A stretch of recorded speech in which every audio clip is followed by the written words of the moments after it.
आप software engineer हो क्या? आप लोगों ने देश में कितनी तरक्की लाई है, सब कुछ कितना एडवांस हो गया है। थैंक्स। आप लोगों को देख के तो मैं एकदम हैरान हो जाता हूँ। आप कंप्यूटर में अंदर कुछ कोड करते हो और बाहर दुनिया बदल जाती है।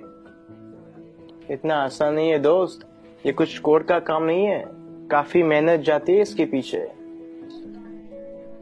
कॉम्प्लिकेटेड है, काफी कॉम्प्लिकेटेड। वाकई, इसीलिए तो आपको इतनी तनख्वाह मिलती होगी ना? Why does everyone just sees the money in it? इसके पीछे की मेहनत कोई नहीं देखता। हम हिंदुस्तानियों की सोच ही छोटी है।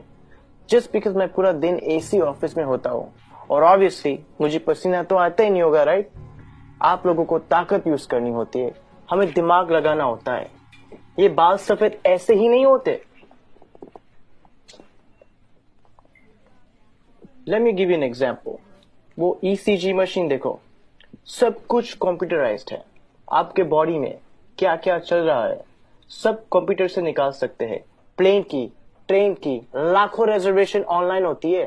बैंक के ट्रांजैक्शन सब एक सिंगल डेटाबेस में। Data integrity, locking, data security. कुछ आइडिया ये सब डिजाइन करना कितना कॉम्प्लिकेटेड है? और आप कह रहे कि कोडिंग करना आसान है। आप ये सब कोड करना जानते हो? पहले करता था, अब मैं प्रोजेक्ट मैनेजर हूँ, मेरी टीम सब करती है। ओह, तो अब काम आसान हो गया होगा। इस फील्ड में कुछ आसान नहीं है, जितना ऊपर जाओ उतनी ही रिस्पॉन्सिबिलिटी बढ़ती है, काम बढ़ता है, स्ट्रेस बढ़ता है।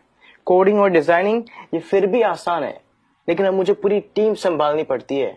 10 लोगों को हर रोज जवाब देना होता है, क्वालिटी मेंटेन करनी होती है। 2 घंटे ईमेल ना चेक करूं तो लोग पैनिक करने लगते हैं।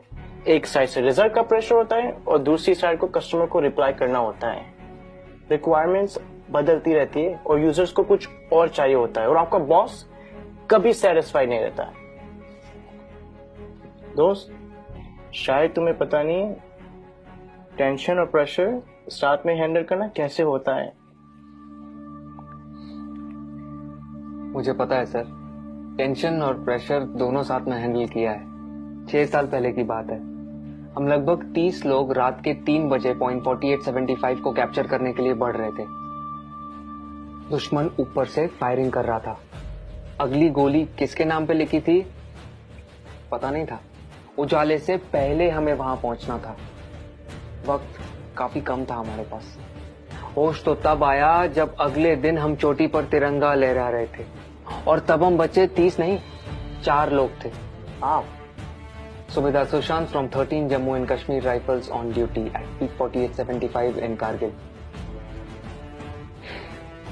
मुझे बताया गया है कि मेरी टर्म पूरी हो गई है और अब मुझे सॉफ्ट असाइनमेंट का ऑप्शन दिया जाएगा। पर आप ही बताइए सर, काम आसान करने के लिए कोई अपनी ड्यूटी छोड़ सकता है क्या? उस दिन हमारा एक जवान दोस्त बर्फ में जख्मी पड़ा था। उस पर दुश्मन की गोलियां चल रही थी। हम सब बंकर के पीछे छुपे हुए थे। उसे बचाना मेरा कर्तव्य था और मैं उसे बचाने जाने वाला था, मगर मेरे कप्तान ने मना किया और कहा कि तुम नहीं जाओगे। मैंने इस यूनिफॉर्म में सबसे पहली कसम ये ली थी कि देश की सुरक्षा के बाद मेरे आदमियों की सुरक्षा सर्वोपरि है। ये कह के वो खुद चले गए। उस जख्मी जवान को बचाते बचाते हमारे कप्तान शहीद हो गए। उस दिन से जब भी मैं बॉर्डर पर होता हूँ, उन गोलियों की आवाज और कप्तान का आखिरी चेहरा मेरे सामने आता है। वो गोलियां शायद मेरे लिए थी।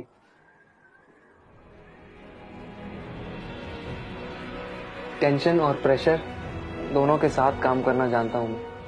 Sir, can you please call? Yeah, sure. It was nice meeting you. Thank you for your service. जय हिंद। जय हिंद।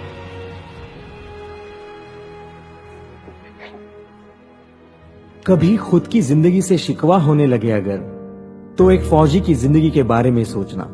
खुद की हर मुश्किल आसान लगेगी। जो खुद की सांसें दांव पर लगाकर पूरे देश की सांसें चलाते हैं, हर वक्त जान हथेली पर होती है, फिर भी हमेशा मुस्कुराते रहते हैं, जिन्होंने डर को भी डराया है और देश के लिए जीना क्या होता है ये इन सरहद के पहरेदारों ने हमें सिखाया है।